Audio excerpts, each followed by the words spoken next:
नमस्कार, मैं हूँ संजय शर्मा। आप देख रहे हैं 4 पीएम मध्य प्रदेश। दैनिक भास्कर के राजनीतिक संपादक केपी मलिक का मानना है कि ये आंदोलन भरी खत्म हो गया हो, लेकिन एक नया आंदोलन फिर भड़क रहा है। लोगों को समझ आ गया है कि अब मोदी जी से डरना बेकार है, अपनी अपनी बात कहने लगे हैं। चलते हैं उनके पास और एक अच्छी बातचीत सुनते हैं। 4 पीएम न्यूज नेटवर्क में बहुत बहुत स्वागत है आपका केपी मलिक साहब। आपका हार्दिक अभिनंदन, प्रणाम। आइए, बड़े अच्छे लग रहे हैं। बहुत बहुत धन्यवाद संजय जी। अब आज जो है हमने भी थोड़ी ढंग की शर्ट पहनी आपके चक्कर में, लेकिन आप वो पिंक वाली पहना है। अब मुझे लग रहा है कि मुंबई का असर थोड़ा ज्यादा हो रहा है। पिंक वाली शर्ट है आपकी, और पिंक किसके लिए फेमस होता है मैं ज्यादा डिटेल में जाऊंगा नहीं। और दूसरा, आपको बहुत बहुत बधाई कि जो चैनल ने आपने जो रिकॉर्ड के झंडे गाड़े हैं, जो झंडा आपने बुलंद किया है, मोदी जी के चैनल को भी आपने जो है आधे से कम पे छोड़ दिया है। क्योंकि मैंने कहीं से रिपोर्ट देखी है कि आपके व्यूअर 22 करोड़ के लगभग पहुंच गए हैं। और जो नरेंद्र मोदी फैन क्लब वाला जो चैनल चलाया जाता है, जिसमें जोर लगते हैं सारे सोशल मीडिया, भाजपा और आरएसएस सब लगा के चलाते हैं, वो भी बेचारे किसी तरह 11 करोड़ तक पहुंच पाए हैं। तो आपको बहुत बहुत बधाई और बहुत बहुत शुभकामनाएं संजय जी। और हम आशा करते हैं कि ये सिलसिला यहाँ रुकेगा नहीं, आगे बढ़ेगा और आप इसी प्रकार से 50 करोड़ क्रॉस करेंगे जी। बहुत शुक्रिया मलिक साहब। डेटा बिंग्स की रिपोर्ट आती है हर महीने, और केवल वो महीने जिस हमारा चैनल जब बंद था, उन 2-3 महीने को छोड़ दीजिए तो लगभग 3.5 साल हो गए। दर्शकों के प्यार ने हमें देश में लगातार नंबर 1 बनाए रखा है। और डेटा बिंग की जो रिपोर्ट आई है उसमें 4 पीएम को लगभग 22 करोड़ भी है, और नंबर 2 पर एनएमएफ चैनल यानी नरेंद्र मोदी फैन चैनल है नंबर 2 पर, उसके लगभग 11 करोड़, यानी नंबर 1 और नंबर 2 में दुगने का अंतर है। मुझे भी नहीं थी, लेकिन पूरे देश और दुनिया से जो प्यार मिल रहा है उसने मेरे को अभिभूत कर दिया। हाथ जोड़ के आप सभी का हार्दिक अभिनंदन। और बात आज की चर्चा शुरू। मलिक साहब, सोचा नहीं था किसी ने कि ये नौजवान, जिनके लिए बड़े बड़े गोदी मीडिया के लोग, मीडिया के अलावा बाकी भी गोदी लोग, कोई कवि है, कोई लेखक है, कोई शायर है, बड़े घमंड से कह रहे हैं ये काकरोच क्या होते हैं, हमें मारेंगे और काकरोच गायब हो जाएंगे। राजनाथ सिंह जी ने बड़े गर्व से कहा कि ये हजूर, ये एनडीए सरकार है, ये यूपीए सरकार नहीं, यहाँ इस्तीफे नहीं होते हैं। और सुनने में आया कि मोदी और शाह साहब चाहते नहीं थे इस्तीफा हो, लेकिन संघ ने कहा कि हम तो डूबेंगे सनम, तुमको भी ले डूबेंगे, इस लाइन पे मत चलो। अगर धर्मेंद्र प्रधान का इस्तीफा नहीं हुआ तो मोदी जी इस्तीफा आपका हो जाएगा। अब ये जो झटका लगा है, एक बड़ा संदेश ये चला गया कि इनका डर खत्म है। अब इनके लोगों ने डरना बंद कर दिया। तानाशाह के लिए सबसे बड़ी परेशानी यही होती है कि लोग उससे डरना बंद ना कर दें, ये डर होता है उसके मन में। और जिस हिसाब से ये लोग सड़कों पर आए हैं, नौजवान और छात्र, उसने दिखा दिया कि तानाशाह के खिलाफ अब लोग मुखर हो रहे हैं, बोलने लगे हैं। 12 सालों में इतनी फजीहत कभी नहीं हुई मोदी जी की जितनी अब हो गई। आपको लगता है ये आंदोलन खत्म हो जाएगा, या फिर अब एक और ज्वलंत मुद्दा है जिसपे मध्यम वर्गीय परिवार सबसे ज्यादा जूझ रहा है, वो है एथेनॉल का मामला, तेल की कीमतों का मामला। जबरदस्ती में आपसे कहा गया ये वाला तेल लो, गाड़ी कबाड़ा होती जा रही है, तेल महंगा होता जा रहा है। क्या ये मुद्दा, महंगाई का मुद्दा, अब एक और जन आंदोलन को जन्म दे सकता है? क्या लगता है, आप छात्र कुछ और करेंगे? और प्रधानमंत्री जी रोज इंस्टाग्राम पर आ रहे हैं, अभी अभी 1-2 घंटे पहले फिर इंस्टाग्राम पे आए, लंबा चौड़ा डायलॉग जारी किया कि हम बिल लेकर आ रहे हैं, हम ये कर देंगे, वो कर देंगे। बेचारों को इंस्टाग्राम पे आधी आधी रात को आना पड़ रहा है, कोई फर्क पड़ेगा इससे? प्रधानमंत्री जी का बार बार इंस्टाग्राम पे आना, सोशल मीडिया पे आना जताता है कि प्रधानमंत्री जी डरे हुए हैं और उनकी सरकार भी डरी हुई है। और भारतीय जनता पार्टी के जो विद्वान हैं वो भी डरे हुए हैं, आपने देखा होगा उनको। लेकिन मैं थोड़ा सा अगर पीछे जाऊं, और हमने जो इतिहास पढ़ा है, जो चीजें पढ़ी हैं, मैं एक छोटा जिक्र आपको आगरा और मथुरा के आसपास का करना चाहूंगा। वहां पे क्या था कि औरंगजेब के जमाने में बड़ा टेरर उस टाइम जो है मुगलों का था, और वो किसानों से कर लेते थे, दुकानदारों को लूटते थे। और बीच बीच में ये भी होता है कि जो जिनके पास सत्ता होती है वो कई सारे अनैतिक कार्य भी करते हैं। और जब जनता त्रस्त हो जाती है, फिर वो मरने मारने के अलावा उसको कुछ दिखाई देता नहीं। तो उन्होंने क्या किया था कि वहां पे किसान वर्ग इकट्ठा हुआ, मजदूर वर्ग इकट्ठा हुआ और उसमें एक गोकुल सिंह नाम के किसान थे, उन्होंने उसका नेतृत्व किया और भयंकर लड़ाई हुई और उसमें बहुत नुकसान औरंगजेब का हुआ और औरंगजेब को लगा कि ये कहां से क्या हो गया। हालांकि बाद में क्योंकि वो किसान थे और सरकार के पास तो आप जानते हैं फौज है, सेना है, सब चीजें हैं, आखिरकार 3 दिन के युद्ध के बाद वो हार गए और उनकी बोटी बोटी काटी गई आगरा लाके। और उनकी जब बोटी काट रहे थे तो खून के फव्वारे उनके शरीर से निकल रहे थे, ऐसा हट्टा कट्टा नौजवान था। उसी पे आज बताते हैं कि अगर आप कभी आगरा गए हो तो वहां एक फव्वारा चौक है, उसी को फव्वारा चौक पड़ा है। लेकिन उसके बाद ये हुआ कि जो जितना डर औरंगजेब का लोगों के बीच में था वो डर निकल गया और उसके बाद वो इस तरह के आंदोलन, इस तरह का जो चीजें थी वो बढ़ती चली गई, रुकी नहीं। दूसरी घटना हम अंग्रेजों के टाइम में देखते हैं, अंग्रेजों का जिस तरह से दमन चक्र हमारे ऊपर चलता था, हर चीज को वो दबा देते थे। महात्मा गांधी ने वो डर निकाला, शांति का प्रदर्शन करके, आमरण अनशन करके और आंदोलन करके।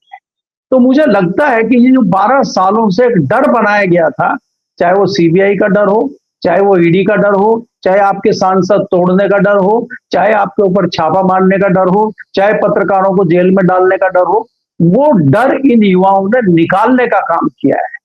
और ये जो मामला हुआ है धर्मेंद्र प्रधान का इस्तीफा, ये एक संकेत है कि जो ये कुतुब मीनार खड़ी हुई है, अब इस मीनार की ईंटें निकलना शुरू हो गई। अब धीरे धीरे जब ईंटें निकलेंगी तो ये जो महल बना हुआ है, ये महल कभी भी बिखर सकता है। आप ये देखेंगे कि जिस प्रकार से आप इतने दिनों से चीजें चला रहे हैं, आप डर रहे हैं, सरकार ने इस आंदोलन को कुचलने में, इसको खत्म करने में कोई कोर कसर तो छोड़ा नहीं है। आपको पता है, अब मैं बहुत अच्छे से गोलचा साहब को जानता हूं, सतीश गोलचा बहुत होनहार, बहुत जबरदस्त अधिकारी हैं। दिल्ली में वो लगभग 2 दशकों से तो मैं बहुत बारीकी से उनको देखता हूं कि वो दिल्ली के कई अलग अलग पुलिस के पदों पर रहे हैं और बहुत अच्छे तरीके से वो मैनेज कर रहे थे, क्योंकि उनको ध्यान रखना पड़ रहा था, चीजों को दायरे में रह के वो कर रहे थे और बहुत अच्छे तरीके से सारी चीजें थी। और आईबी की रिपोर्ट आई, आईबी ने रिपोर्ट दी कि कुछ बड़ा मामला हो सकता है, क्योंकि जंतर मंतर का मामला धीरे धीरे बढ़ता जा रहा है। तो जैसे ही होम मिनिस्ट्री को ये रिपोर्ट दी गई, होम मिनिस्ट्री के हाथ पैर खुल गए और होम मिनिस्ट्री आनंद फानन में ढूंढने लगी कि किसको देखा जाए। तो जो आईबी की रिपोर्ट देने आए थे सज्जन, पता चला रे वो सज्जन तो दानिश के दिल्ली के ही आईपीएस हैं। तो काहे जी को नहीं बनाया जाता, क्रांतिकारी भी है, हमारे जो है रिपोर्ट देने आए तो सिंपैथी रखने वाले हैं, तो इनको रात को बनाया। उनको सोचिए आप, उनको रात को बनाया और सुबह उन्होंने विस्फोट कर दिया और उस विस्फोट का नतीजा आज आपके सामने है। तो मेरा कहने का मतलब है, वो थे तो दिल्ली के, लेकिन वो 20 साल से दिल्ली की तरफ देखे नहीं और वो आईबी में बने हुए थे। और संजय जी, मैं आईबी के बना हूं, आज मेरे पास कई सारे आईएएस अधिकारियों के जो रिटायर हैं या थोड़े से किसी दूसरे पदों पर, उनके फोन आए। आईबी का काम क्या होता है, रो का क्या काम होता है, संजय जी आपको भी पता है। अब आईबी ने अगर कोई रिपोर्ट दी है तो उसको कैसे जांच पड़ताल करोगे, कैसे तथ्यों की बात करोगे। हमारे आपके लखनऊ में, मेरठ में, मुजफ्फरनगर में, शामली में जो वहां पे आईबी का आदमी होता है जिले में, वो किससे रिपोर्ट लेकर देता है? वो हमसे आप बात करके रिपोर्ट बनाकर दे देता है। आईबी के मेरे कम से कम 2 दर्जन दोस्त हैं जो हमसे अभी भी फोन करके पूछते रहते हैं। प्रेस क्लब में 4 आईबी के आदमी बैठते रहते हैं, पत्रकार क्या बात कर रहे हैं, तो वो पत्रकारों की बातें सुनी और रिपोर्ट बना के दे दी। तो ये रिपोर्ट अभी वो चल रही थी और उनको आपने कमान दे दी, तो वो उस कमान को संभाल नहीं पाए, जिसका नतीजा आपने देखा। और अब तो जो आरएएफ है उसने भी स्वीकार कर लिया कि पैलेट गन चले हैं, उन्होंने मना नहीं किया। तो मेरा कहने का मतलब है कि आपने आंदोलन को कुचलने का भरसक प्रयास किया और जब आपके हाथों से कंट्रोल बाहर हो गया और आपको लगा कि आपने अगर जल्दी इसको नहीं किया, देखिए अगर आज तक भी खत्म नहीं होता संजय जी, आज संडे का दिन था, वहां भयंकर भीड़ होती और ऐसी भीड़ में कुछ भी हो सकता था, क्योंकि कल से यूनिवर्सिटी के कॉलेज भी खुल रहे हैं, कल से बच्चों की तादाद बढ़ जाती। दूसरा, कल पार्लियामेंट शुरू हो रही है। पार्लियामेंट में देखिए, इसमें कुछ भी आप कहें, जो दूसरे राजनीतिक दल थे, चाहे वो आम आदमी पार्टी हो, चाहे समाजवादी पार्टी हो, चाहे कांग्रेस के राहुल गांधी हो, उनका हौसला बुलंद करने का काम भी नौजवानों ने किया है। राहुल गांधी आज से पहले नहीं गए प्रधानमंत्री के घर के बाहर धरना देने के लिए। डिंपल यादव को आज से पहले हमने नहीं देखा कि वो सांसदों को लेकर पैदल मार्च कर रही हो। हमने आज से पहले उन नेताओं को नहीं देखा चंद्रशेखर को पार्लियामेंट में धरना देते हुए।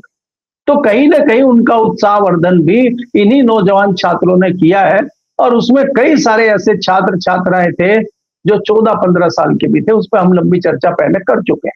तो मुझे लगता है कि ये एक शुरुआत है, और अभी आप आगे आगे देखिए होता है क्या।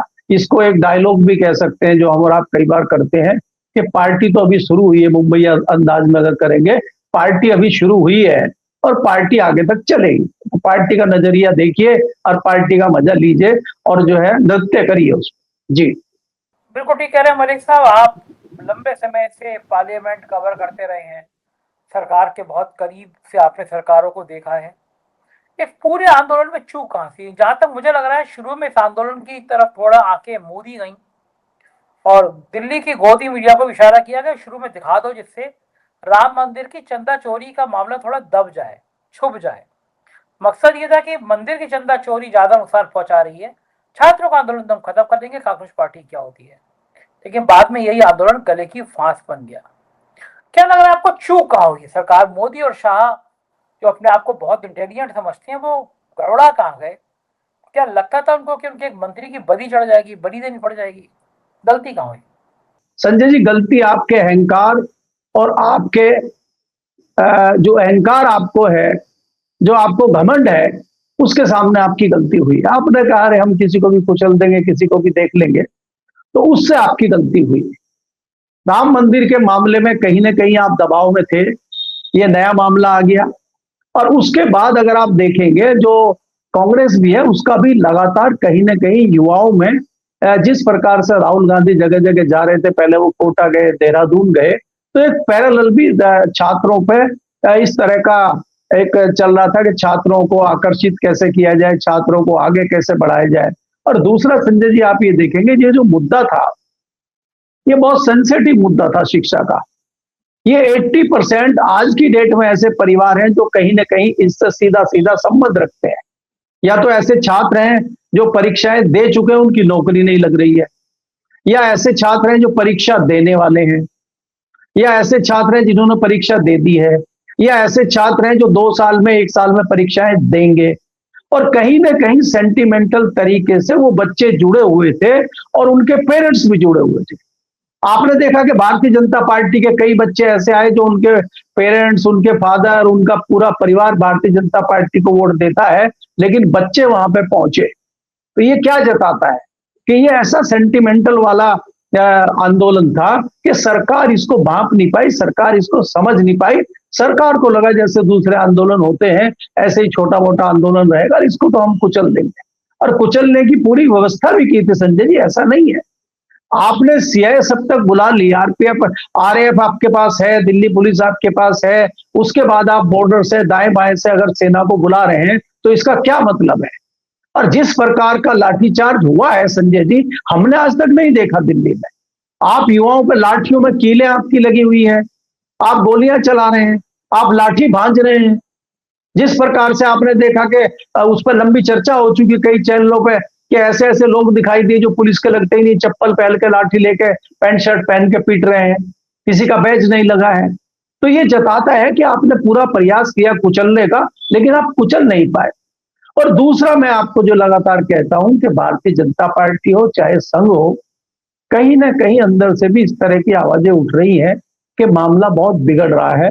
लेकिन भारतीय जनता पार्टी और आरएसएस के लोगों का तेल इतना निकल चुका है कि उनका इंजन स्टार्ट ही नहीं हो पा रहा है। जैसे कई बार आप गाड़ी स्टार्ट करने की कोशिश करते हैं ना, वो खरखर की आवाज तो करती है लेकिन इंजन स्टार्ट नहीं हो पाता है क्योंकि उनकी हवा इतनी निकल चुकी है। लेकिन ये मैं कह सकता हूं निश्चित तौर पर कि ये एक शुरुआत है और ये मामला आगे तक जाएगा। सरकार का घमंड टूट गया है। सरकार का जो पहले ये था कि घमंड है, वो घमंड टूट गया है। इसलिए मुझे लगता है ये मामला आगे बढ़ेगा। जी, इस बीच में मैंने 2 लोगों के वीडियो देखे, परम आदरणीय तिहाड़ रिटर्न सुधीर चौधरी का और अर्नब गोस्वामी का और बाकी गोदी मीडिया का एंकर का। इन दोनों का कहना है कि सरकार ने बड़ा आसान किया, सरकार तानाशाह होती है, मार मार के डंडे ठीक कर देती, आंदोलन करने नहीं देती। पर सरकार बड़ी दयालु है, राजा बड़ा दयालु है, उसने आंदोलन करने दिया। ये तब हाल है इनका जब इनके फील्ड के रिपोर्टर पिट रहे हैं, कपड़े फाड़े जा रहे हैं, तब भी ये इतनी बेशर्मी पर बैठे हुए हैं। छात्रों को गलत बता रहे, कह रहे छात्रों पे मेहरबानी कर दी सरकार ने। कितनी कितनी गुलामी करेंगे ये लोग गोदी मीडिया का। इतने हर्ष होने के बाद क्या और कोई पूरा हर्ष होना बाकी है? संजय जी देखिए, ये मीडिया को भी आईना दिखाने का काम इन्होंने किया है, जो गोदी मीडिया था। आपको याद होगा वहां पे एक जी न्यूज के पत्रकार थे, हालांकि हमने ट्वीट भी किया और लोगों से कहा भी, लिखा भी कि भाई हर पत्रकार जो है वो इस तरह का नहीं होता, इसलिए पत्रकारों पर इस तरह के हमले और इस तरह की हुटिंग उनकी नहीं होनी चाहिए। पत्रकार तो मजबूर है, अगर ऊपर ही सब मामला बिका हुआ है तो पत्रकार क्या करेगा। संजय जी, खबर आई है आज कि वो जी न्यूज के पत्रकार जिसकी पिटाई हुई थी और जिसके साथ अभद्र व्यवहार वहां किया था, उसकी बेटी बड़ी आहत हुई और बेटी ने सवाल पूछा कि पापा आपके साथ ये क्यों हुआ। अब आप ये सोचिए, अगर आपकी बेटी कुछ बोलती है तो आप अपनी बेटी को कम से कम झूठ नहीं बोलते और आपको ईमानदारी से जवाब देना पड़ता है, तो क्या उसका हाल हुआ होगा पत्रकार का। और दूसरे जो आप क्रांतिकारी बता रहे हैं, जो सफाइयां दे रहे हैं, उसमें खाली आप एंकर की बात करें, उसमें एंकरनियां भी हैं, उनके भी बच्चे हैं और वो भी सोशल मीडिया और टीवी देख रहे होंगे, उन्होंने क्या जवाब दिया होगा आप सोचिए। जिन महाशय का आप नाम ले रहे हैं, क्या उनके बच्चे नहीं हैं? उनके बच्चे नहीं देख रहे होंगे? लेकिन ये लोग बेशर्म हैं, इनको कोई फर्क नहीं पड़ता है। आप कुछ भी कहिए, कुछ भी मारिए, इनको पत्थर मारिए, इनके ऊपर काली पोत दीजिए, जूतों की माला इनके गले में डाल दीजिए, इनको कोई फर्क नहीं पड़ता है। इनका पैकेज अच्छा होना चाहिए बस। अगर आप पैकेज अच्छा देंगे तो ये इससे भी आगे बढ़ सकते हैं। चरण वंदना में इन्होंने कोई कमी छोड़ी नहीं थी। आप 24 के इलेक्शन के दौरान अगर देखें तो प्रधानमंत्री जी कह रहे थे कि शायद 400 से कुछ कम रह जाए या 400 के आसपास आए, और ये बता रहे थे कि 450 आ सकती है, 500 भी क्रॉस कर सकती है। फिर किसी ने कहा नहीं नहीं, सीटें है ही नहीं 500। बोला नहीं है, कोई बात नहीं, फिर भी आ जाएंगी, मैंने 2-4 मंगा लो सीटें, कोई कुछ उधर की बांग्लादेश की, पाकिस्तान की भी खींच लो। तो चाटुकारिता में ये लोग इतने डूबे हुए हैं कि इनको अच्छाई में बुराई में कोई फर्क नजर नहीं आ रहा है, इनको सच्चाई में और झूठ में कोई फर्क नजर नहीं आ रहा है। लेकिन इनकी भी पोल पट्टी वहां खोली गई है। बहुत सारे लोगों ने वहां जो ईमानदारी से कवरेज की है उसका स्वागत भी हुआ है, और जो इस तरह का गोदी मीडिया है उसकी हुटिंग भी हुई है। तो ये तस्वीर भी जनता के सामने आना बहुत जरूरी था और इनकी पोल पट्टी खुलना बहुत जरूरी था, खुल गया। और ये तो आप देख रहे हैं ना, जैसे हमने आपने अभी जिक्र किया, भाई आपके अगर व्यूअर 22 करोड़ हुए हैं इस दौरान, तो क्यों हुए हैं? वो मेन स्ट्रीम के चैनल क्यों नहीं देख रहे हैं? तो वो जानते हैं ना कि चाटुकारिता वहां चल रही है। शुरू शुरू में क्या नहीं कहा गया कि किसका आंदोलन है, वहां तो असामाजिक तत्व आ गए, इसमें तो कोई छात्र है ही नहीं, और वो कौन से पिंकी चौधरी, फलाने चौधरी, और वो आ गए, कोई पंडित जी आ गए, वो गाड़ी में बिठा के पीट रहे हैं छात्रों को, कहां जा रहे हो। कोई कोर कसर नहीं छोड़ी गई। बॉर्डर पर रोकने का काम आपने किया है, कोई बेचारा कहीं इंटरव्यू देने आ रहा है, कोई काम है, उसको गाड़ी से उतारा गया कि अच्छा तुम वहां जा रहे हो जंतर मंतर पर, उसको यहीं उतार दिया, घर निकल, पीट दिया छात्रों को बॉर्डर पर पीटा गया है। तो ये सारी चीजें करने के बाद में सरकार का भी चेहरा उजागर हुआ है, और इस तरह के जो चाटुकार और इस तरह के चाटुकार पत्रकार गोदी मीडिया जो थे, उनका भी चेहरा इस आंदोलन ने उजागर किया है कहीं ना कहीं। जी संजय जी। मलिक साहब, अभी मुसीबतें कम नहीं हुई हैं। ऑटो चालकों ने और टैक्सी ड्राइवरों ने कहा है कि वो 4 तारीख को बड़ी हड़ताल करने जा रहे हैं इसी तेल की मिलावट के लिए। मैं हूं, आप हो, कोई भी मध्यम वर्गीय परिवार के लोग हों, एक ही चर्चा है कि ये इथेनॉल वाली गाड़ियां, तेल मिलाने वाली गाड़ियां कबाड़ा होती जा रही हैं। बड़ा सेंसिटिव मुद्दा है ये। अब वो हड़ताल की बात हो गई। अब लोगों ने देख लिया ना, 700-800 किसान मर गए, लेकिन किसान आंदोलन पे प्रधानमंत्री को झुका लिया किसानों ने। नौजवानों ने तो इतनी जल्दी झुका लिया, उम्मीद नहीं थी कि नौजवानों के आगे थे, पसीने आ गए।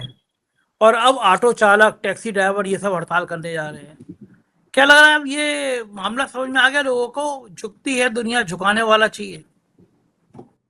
नहीं संजय, देखिए जैसे शिक्षा के मामले पे अधिकतर लोग प्रभावित थे इस मामले से। ऐसा मामला था कि हर व्यक्ति इससे जुड़ा हुआ था, भले ही किसी के पास कार हो ना हो। तेल के मामले से तो वही प्रभावित होता है भाई, अगर उसके पास अपनी कार नहीं है, वो बस में सफर करता है, कोई टैक्सी में सफर करता है, कोई ट्रेन में सफर करता है, कोई ट्रक में सफर करता है, तो सब कहीं ना कहीं तेल से प्रभावित हैं। अगर तेल के हाल ये होंगे, गाड़ियों की हालत खराब होगी, तो उससे ढुलाई का खर्चा बढ़ेगा, ढुलाई का खर्चा बढ़ेगा तो महंगाई बढ़ेगी, महंगाई बढ़ेगी तो आम आदमी को दिक्कत होगी, कमाई हो नहीं रही है और महंगाई बढ़ती जा रही है, तो उससे कहीं ना कहीं आम आदमी भी प्रभावित होगा।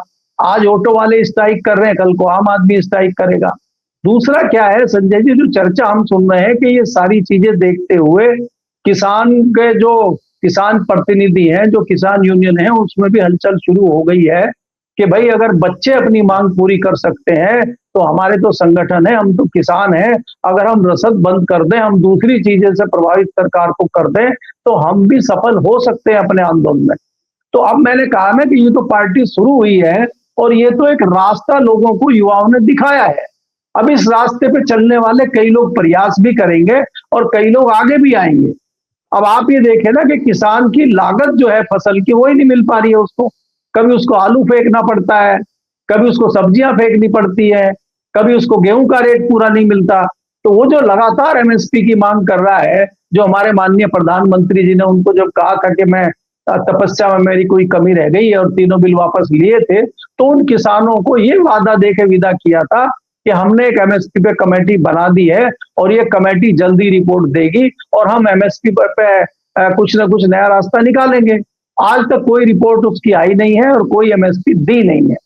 उसी तरह से जिस प्रकार से नई कमेटी, अभी वो ट्वीट करके बताया था ना प्रधानमंत्री जी ने कि हमने फास्ट ट्रैक बना दिया है। अब फास्ट ट्रैक वो ऐसी फास्ट चलेगी, सुपर फास्ट, कि कहाँ रुकेगी किसी को पता ही नहीं है। तो ये जुमलेबाज, पुराने जुमलेबाज है, जुमला दे के अपना खत्म कर देते हैं। और कोई भी आंदोलन हो, कोई भी इस तरह का विरोध प्रदर्शन हो, जो टेम्पो एक बार बन जाता है वो बहुत जल्दी नहीं बनता संजय जी। आप देखिए कि जो 5 साल पहले जो किसानों का आंदोलन का टेम्पो बना था, क्या किसानों का आंदोलन इतनी जल्दी बन सकता है? मुश्किल है। जो छात्रों का आंदोलन आपने इतने दिन देखा, अगर कोई कहे अगले महीने फिर छात्र आंदोलन के लिए आइए, जंतर मंतर पे करना है, तो इतना आसान और इतनी जल्दी से होने वाला नहीं है। ये कभी कभी होता है। और अगर किसान आंदोलन को देखें तो किसान आंदोलन को होने में कम से कम 20 साल 25 साल का अंदाजा लगता है। अगर हम पिछले विश्लेषण करेंगे आंदोलन का, तो ये आंदोलन जो होते हैं वो लगभग 20 साल में 2 दशकों में होते हैं। इससे पहले कोई भी बड़ा आंदोलन किसान का होते हुए हमने नहीं देखा है।